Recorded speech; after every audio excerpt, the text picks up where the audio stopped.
Hi, everybody. My name is Alyssa Polanco, and this is presentation number 13, who is Oliver Cromwell.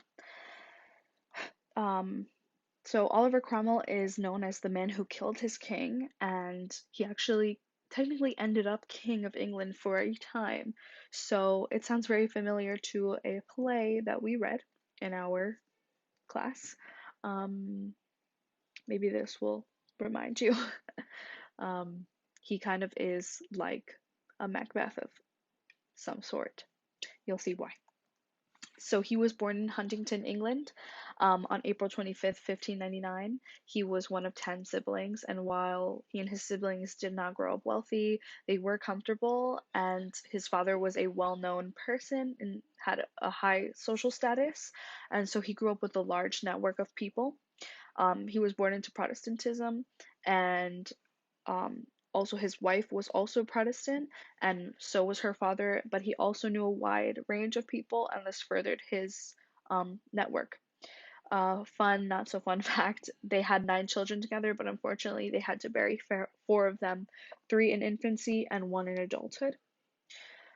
So during this time, King James I was king, but in 1625 he died, and his son Charles I inherited the throne. Charles is on the right and James is on the left.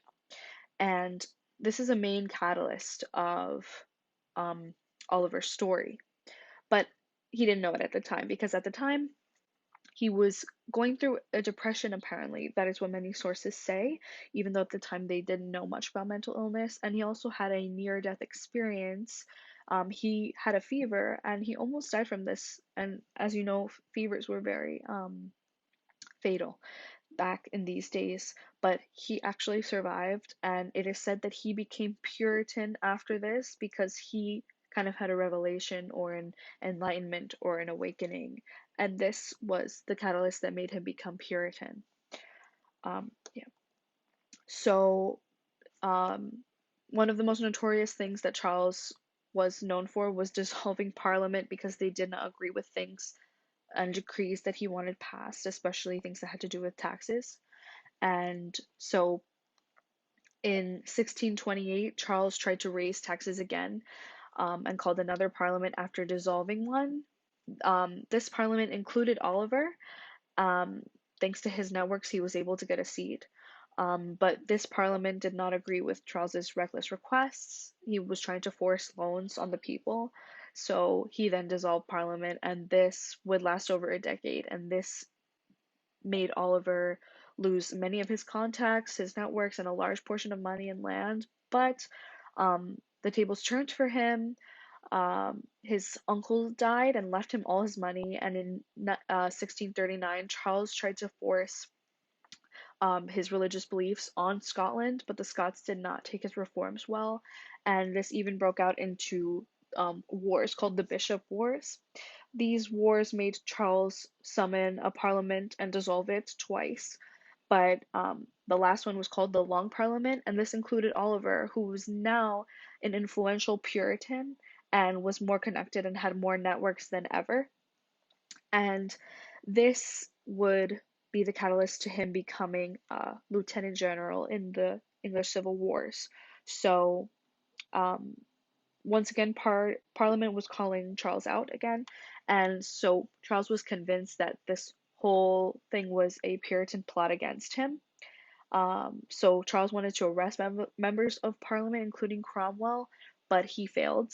And after he returned home, he summoned an army, and so did Parliament, and this started the English Civil War. Oliver was at the heart of the war, and at the Battle of Edge Hill, he made a name for himself as a sort of war hero.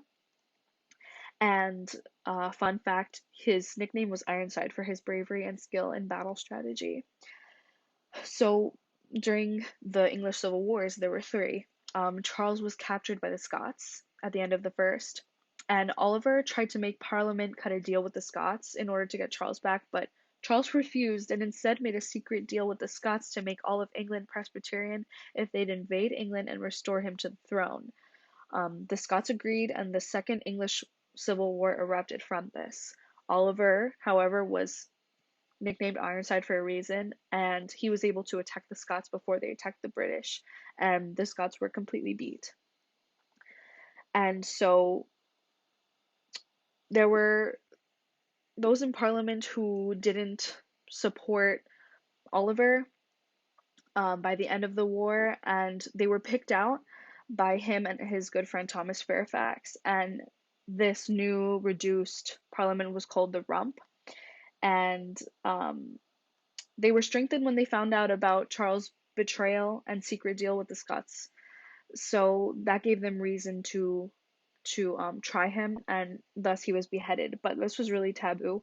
None of the British people wanted to see their king beheaded, um, and only 59 members of parliament put their names on the order to kill Charles. So he was killed, but not many people were in favor of that. So the Rump now held supremacy because there was no king.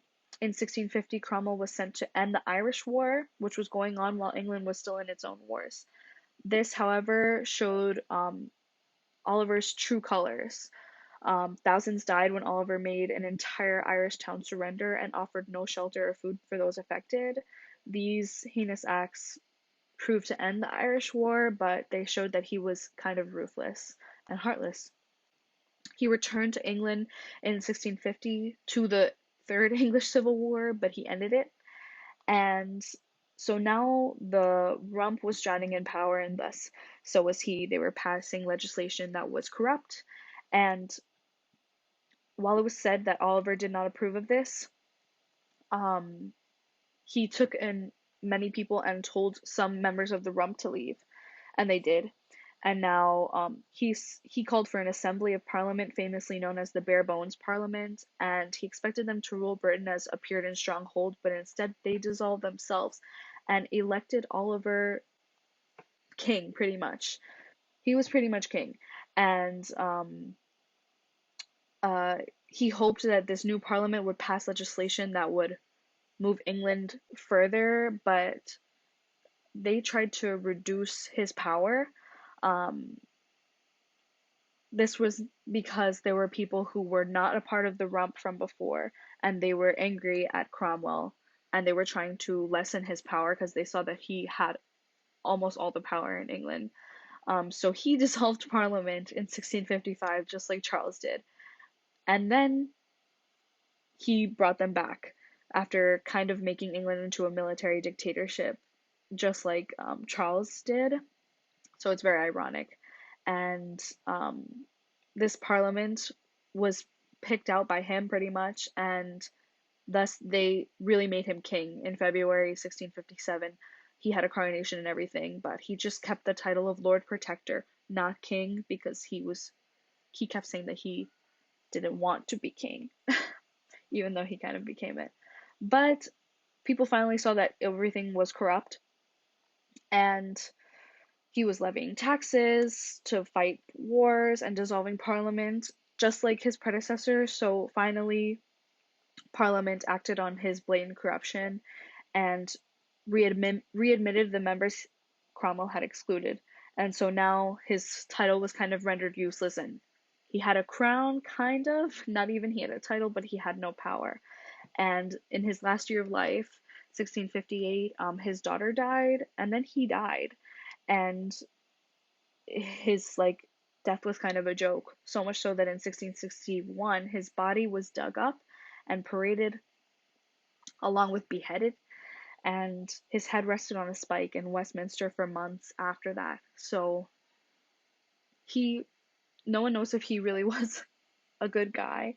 um no one knows if he really wanted to ever be king or not, but either way he killed his king and he became the king, just like Macbeth. And just like Macbeth, he died in the end for being corrupt. So that just goes to show what happens when you do things harshly and rashly without a heart. Thank you.